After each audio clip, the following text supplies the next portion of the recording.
You're listening to Psych with Mike.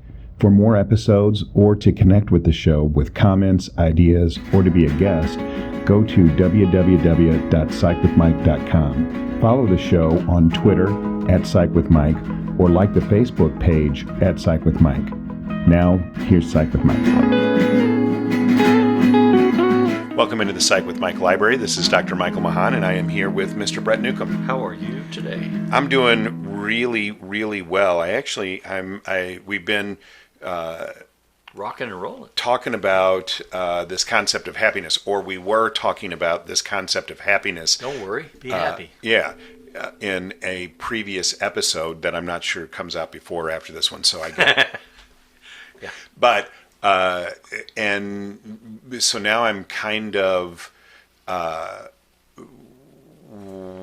wandering through my own ideas and perceptions of what that means, the idea of to be happy. I remember being in a therapy session with the gal that I was with for over 20 years before she retired, and saying to her, the only time that I've ever been happy was when I was doing drugs, and that I didn't believe that I was capable, that biologically I was constructed in a way that would allow me to be happy without that. And I don't know That's changed. Yeah, I mean, I'm not saying that obviously everything's on a spectrum, right? So me without drugs, I have happiness and less happiness.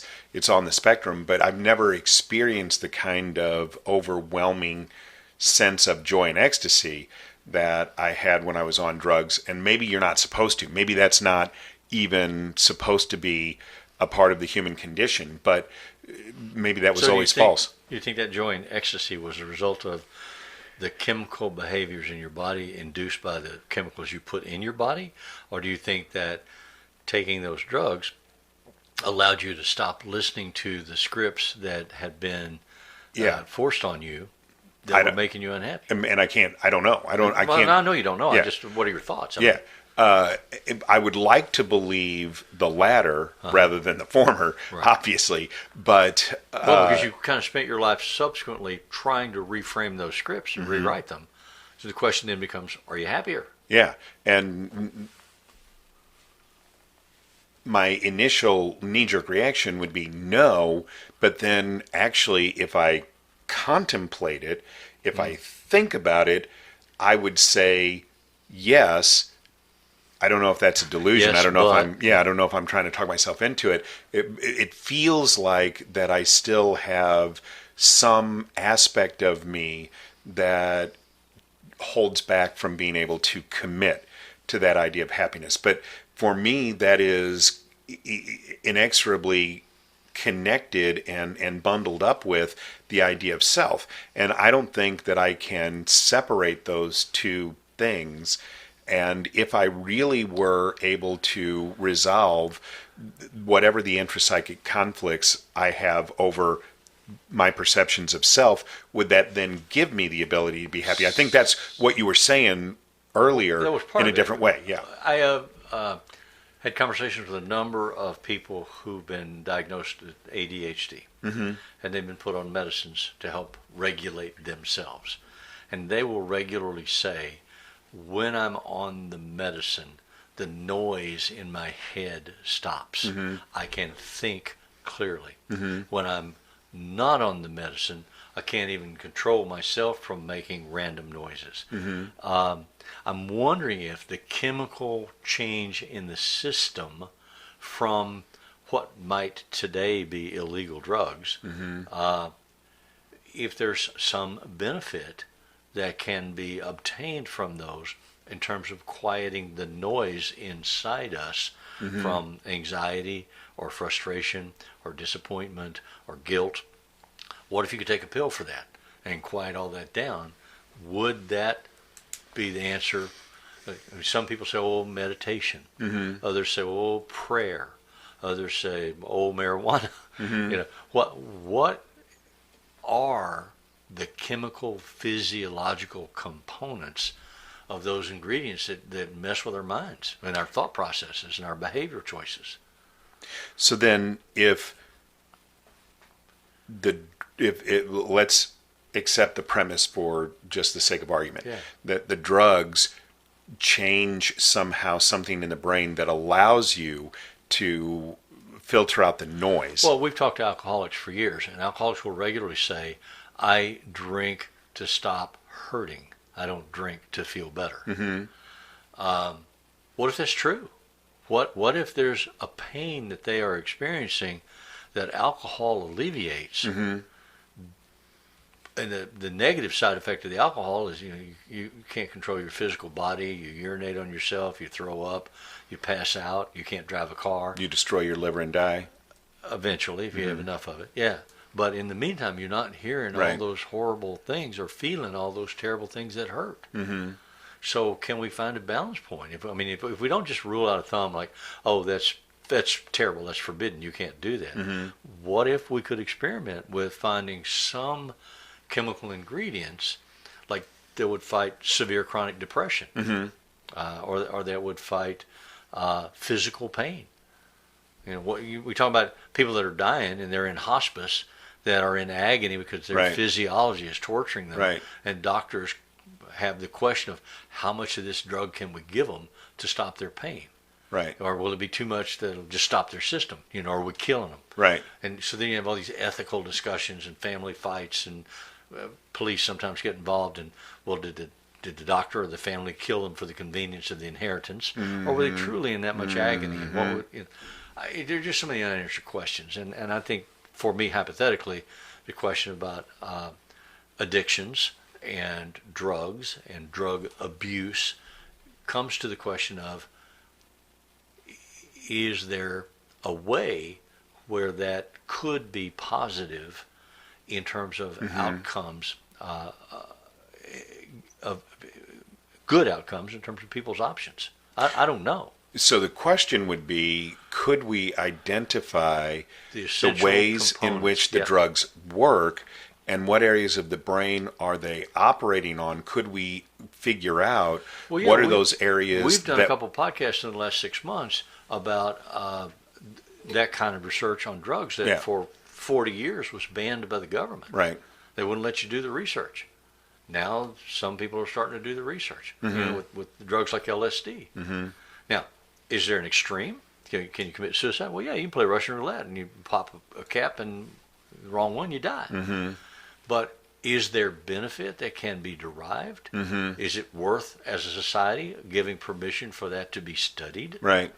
I don't know. I don't have an opinion. I just have questions. Yeah, right.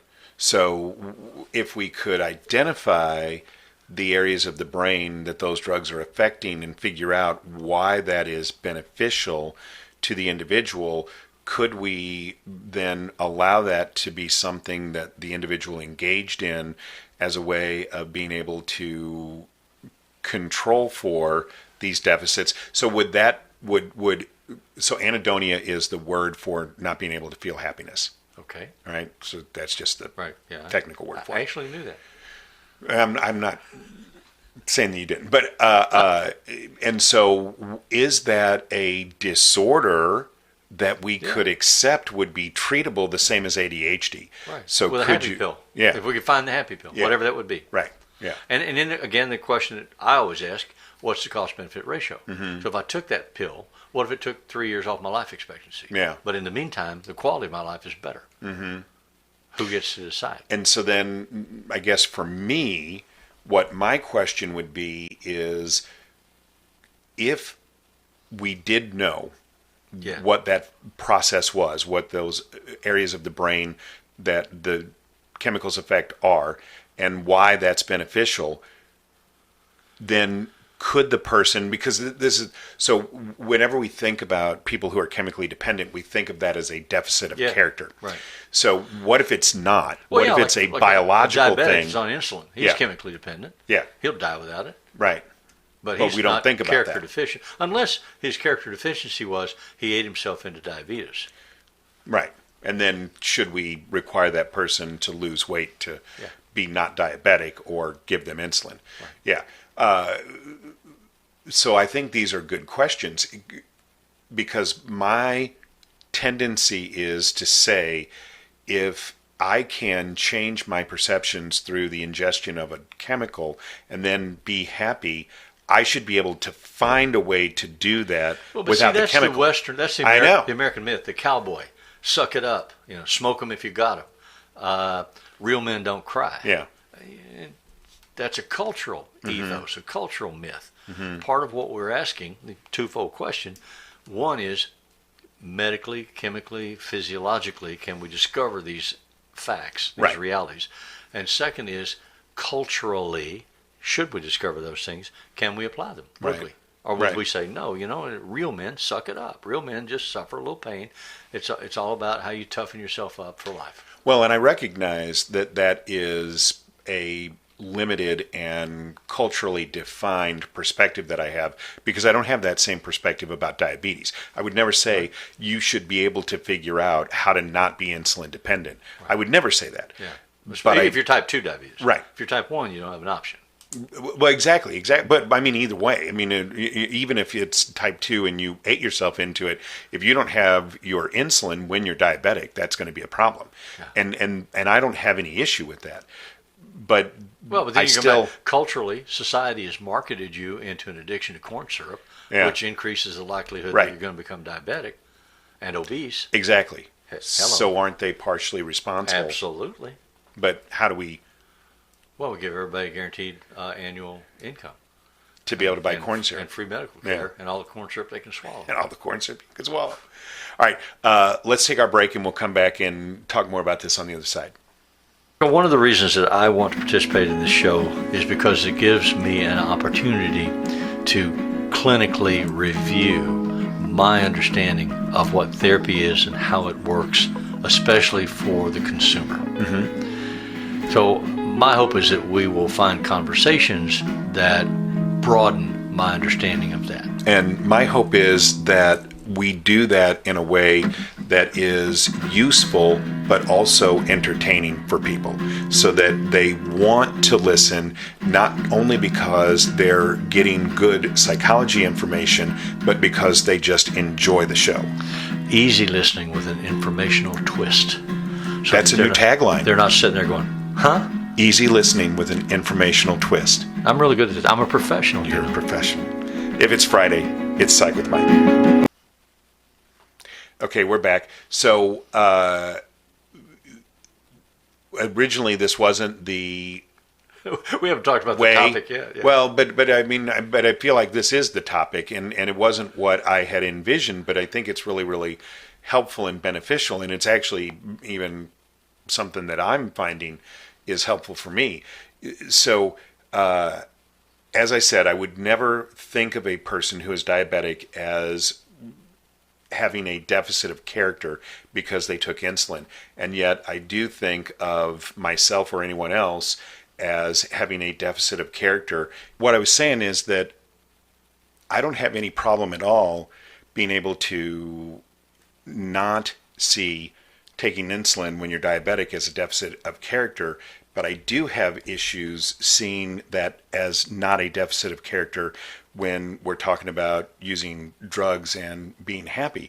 But if that is the same thing, then I guess what I'm wondering is, well, so let me ask you a different question. All right. Do you believe that, so are you advocating that for people who find taking the chemical as a way of being able to be happy, are you advocating that as a thing to do? I have long held the opinion that the war on drugs has been a significant cultural mistake, Yeah. legal mistake, financial mistake on the part of the United States. But I don't know enough about addictions. Mm-hmm. My wife was reading an article this morning before I came out here. She found where some guy who specializes in researching addictions said that only 1 in 4 people become chemically addicted. And I may drink alcohol. My father was a drunk his entire life. He was addicted. He died from it. My grandfather was a drunk. He died from it. His father was a drunk. 3 generations of adult males in my family have died from addiction to alcohol. For most of my adult life, I wouldn't drink alcohol because I knew that history. And I had always been taught, you need to be really careful because physiologically, if you ingest alcohol, it's going to affect you differently. And you know that men in your family don't have any control over that. And so, boy, you're playing Russian roulette here.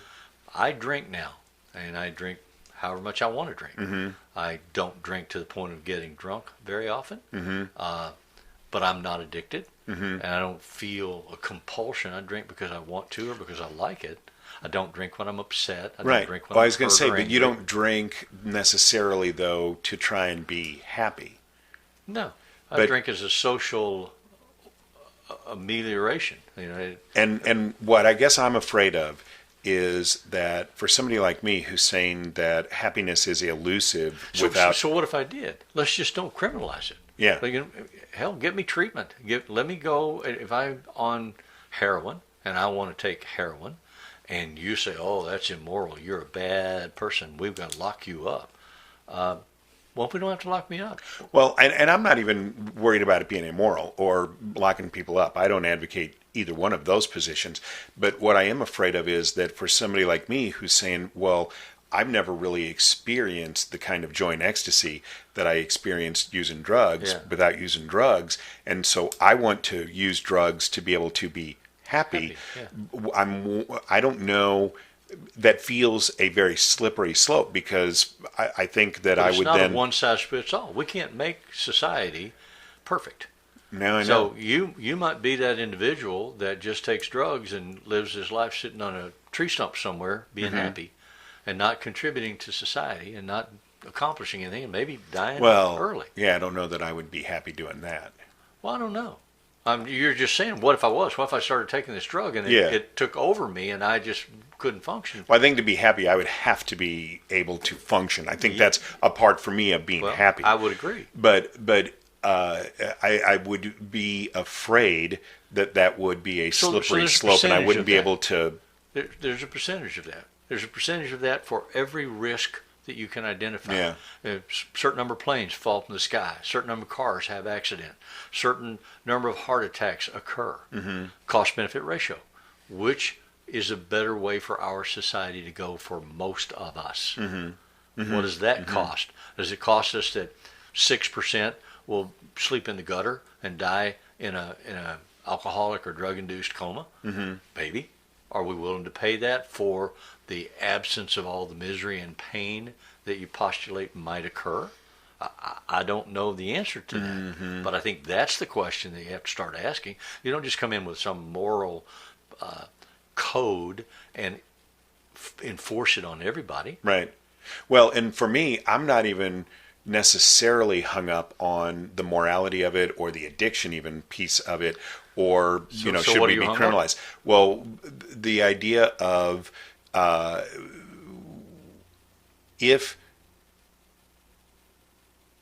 since I got sober, I have spent a tremendous amount of time and energy in becoming Chasing more happiness. self-aware. Yeah. And that hasn't brought me to a place of happiness. So maybe that isn't the answer. Yeah, maybe you're chasing the wrong goal.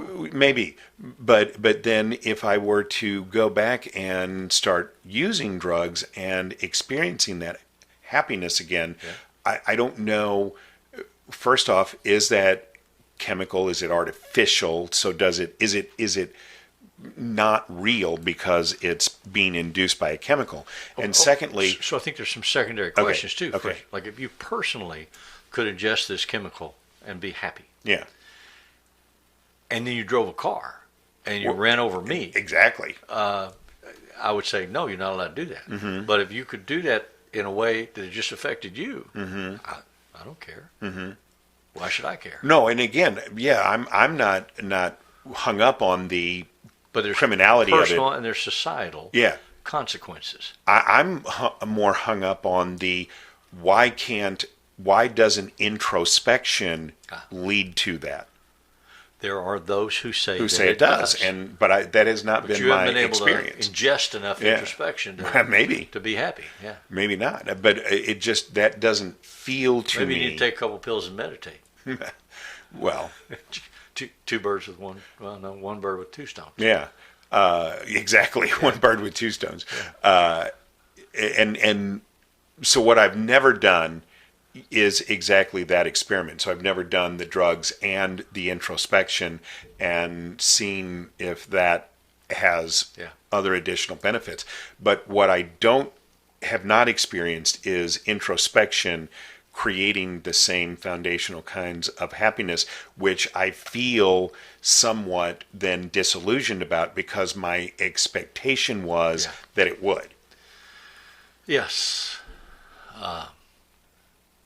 Well, what I would say to that, my friend, is you appear to be screwed. Well, and but I think then, actually, now that I'm thinking about it, if I think in terms of the cost-benefit analysis, which would I rather be, more introspective and understanding myself better, or be not that and be happier? I don't know if I would give up the growth and the understanding that I've gained. Yeah. So I think that it's a multi-layered and multi-dimensional question that I don't think there's an easy answer to. But I do still believe that happiness has been an elusive concept. But for the sake of argument, there are also other things that people say that make them happy in a similar way. Mm-hmm. Music, art, dance, movement, exercise. You can get a runner's high. You know, there may be many rooms in my father's mansion. There may be multiple ways that I can get to what we would call physiological happiness that are not as costly to the individual or society. And I would say that, yes, I've experienced some of that. Certainly I enjoy working out. I enjoy building models. You get lost in the Star Wars movie. Yeah. Or game. Video game. Yeah. And I enjoy those things. Yeah. Is that the same as being happy? I mean, I would guess that is a form of happiness. It isn't the same kind of happy that I experienced when I was doing drugs. And so I think I get happy when I eat ice cream. Man. Yeah. Well, but what I'm wondering is the rubric or the yardstick that I'm measuring happiness today against false and artificial. You know, was that happiness an illusion that was created by the drugs but was never really real? Right. And I'm certainly willing to accept that. Or are you searching for the myth of the perfect family and the perfect experience? Sure. You know, maybe that doesn't really exist. Mm-hmm. No, I think that's absolutely true. I think that's absolutely a part of it.